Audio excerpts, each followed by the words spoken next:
حضرت عمر فاروق کا دور ہمایوں ہے، مسجد نبوی میں عورتیں بھی نماز پڑھتی ہیں، مرد بھی نماز پڑھتے ہیں۔ مرور زمانہ اور فتنے کے اندیشے سے حضرت عمر فاروق کے دور میں عورتوں کو مسجد میں باجماعت نماز پڑھنے آنے سے منع کیا گیا تھا، ورنہ پہلے مردوں کی صفیں، پھر بچوں کی، پھر خنسا، اور پھر اس کے بعد عورتوں کی صفیں ہوا کرتی تھی۔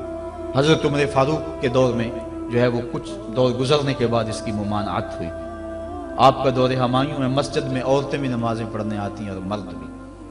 ایک عورت اللہ نے اس کو شکل و صورت سے نواز رکھا ہے، وہ نماز پڑھنے آتی ہے، ایک نوجوان رستہ روک کے کھڑا ہو جاتا ہے، 2 4 5 مرتبہ اس نے اس کی مزاحمت کے انداز کو دیکھا، ایک دن رک کر پوچھا تجھے کیا مسئلہ ہے؟ اس نے اپنے قلب کی خواہش کا اظہار کیا کہ میں تیرا متوالا ہوں، چاہنے والا ہوں، تیری ایک ایک ادا پہ 100 جان سے قربان ہونے کے لیے تیار کھڑا ہوں۔ اس نے کہا میری ایک شرط پوری کر دے، میں تیری ہر خواہش، تیری ہر بات مانوں۔ اس نے کہا جلدی کہو، میں تمہارے لیے آسمان سے تارے بھی توڑ لاؤں گا۔ اس نے کہا میری کوئی لمبی خواہش نہیں ہے، ایک ہی میری آرزو ہے، 40 دن تک عمر فاروق رضی اللہ تعالیٰ عنہ کے پیچھے نمازیں پڑھ لو، اس کے بعد جو کہو گے میں ماننے کے لیے تیار ہوں۔ تو اس نے کہا یہ کون سی مشکل شرط رکھ دی، یہ تو بڑا آسان ہے، اگر اس سے تو مل جاتی ہے تو میرے لیے 40 دنوں کی نمازیں کہہ رہی ہے، میں تو 40 سال بھی گزارنے کو تیار تھا۔ خیر 40 دن مسلسل نمازیں چلتی رہیں۔ جب 40ویں دن کی آخری نماز پڑھ کے وہ نوجوان واپس جا رہا ہے، اسی جگہ پہ عورت حسب وعدہ کھڑی ہے، یہ نظر جھکا کے گزرنے لگا۔ اس نے کہا میں وعدے کے مطابق کھڑی ہوں۔ کہا اب تیری ضرورت نہیں رہی، عمر نے دل کا تعلق رب سے جوڑ دیا۔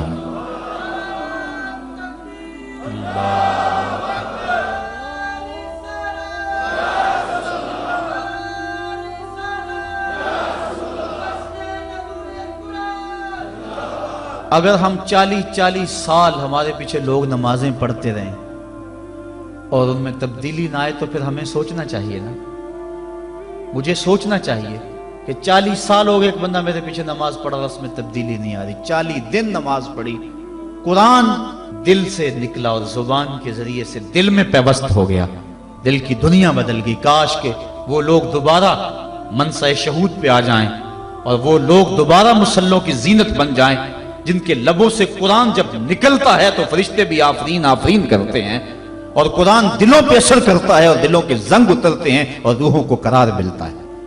آج امت کے لیے ابتلا اور آزمائش کے مرحلے طویل سے طویل تر ہوتے چلے جا رہے ہیں۔ اس کا ایک سبب یہ ہے کہ جو امت کے رہنما ہیں وہ درد کی دولت سے خالی ہیں۔ واعظ قوم کی وہ پختہ خیالی نہ رہی، برق طبعی نہ رہی، شعلہ میں کالی نہ رہی، رہ گئی رسم آذاں روح بلالی نہ رہی، فلسفہ رہ گیا تلقین غزالی نہ رہی، مسجد مرثیہ خواہیں کہ نمازی نہ رہے، یعنی صاحب اوصاف وہ حجازی نہ رہے۔ آج ہمارے اندر کچھ نہیں رہا، دم خم ہی نہیں رہا، ورنہ اس امت کا بکھرا ہوا شرازہ آج بھی متحد ہو سکتا تھا۔ آج پوری امت جس طرح دھکے کھا رہی ہے، کس کے سامنے نہیں ہے حالات۔ کبھی ہمارا کردار لوگوں کو زندگی کی راہیں دکھایا کرتا تھا، آج ہمیں دیکھ کے لوگ دین سے بدزن ہوتے چلے جا رہے ہیں۔ حضرت نبی رحمت صلی اللہ علیہ وآلہ وسلم کی سیرت پر مشتمل ایک کتاب لکھی گئی ہے عرب کا چاند، اور اس کا رائٹر ہے سوامی لکشمن پرشاد، انڈیا کا رہنے والا ہے۔ اس نے حضور کی سیرت پر 200-250 صفحات پر مشتمل کتاب لکھی۔ بچپن میں میری نظر سے بھی گزری، بڑے ذوق سے اس کو پڑھا تھا۔ سوامی لکشمن پرشاد سے انٹرویو کیا گیا کہ تو نے حضور کی سیرت پہ کتاب لکھی ہے، اتنا بڑا کام کیا، تو کلمہ پڑھ کے حضور کا غلام کیوں نہیں بن جاتا؟ جس انداز سے تو نے محبت کے موتی بکھیرے ہیں اور الفتوں کے پھول اس کتاب میں تو نے اگائے ہیں، تو کیوں نہیں کلمہ پڑھ کے حضور کا غلام بن جاتا؟ تو لالو کا جواب سنیے، ہماری آنکھیں کھول دینے کے لیے کافی ہے، اور اتنا زناٹے دار تماچا ہے، اگر ہم محسوس کریں تو صدیوں اس کی کسک نہ جائے، اگر نہ محسوس کریں تو وہ ایک گاڑی کے پیچھے لکھا تھا عقل نہ ہو تو موجیں ہی موجیں، لیکن اگر سمجھنے کی بات ہو تو اتنی بڑی تنبیہ ہے کہ پاؤں کے نیچے سے زمین نکل جاتی ہے، اور ہمیں اپنے وجود سے شرم آتی ہے، ہمارے جسم کا ایک ایک رواں پسینے سے شرابور ہو جاتا ہے۔ سوامی لکشمن پرشاد نے جواب دیا، کہا جب میں حضور کی سیرت لکھنے بیٹھا، بڑی بڑی امہات کتب سیر کو پڑھا، اور اس کے نتیجے میں نے یہ کتاب تیار کی ہے،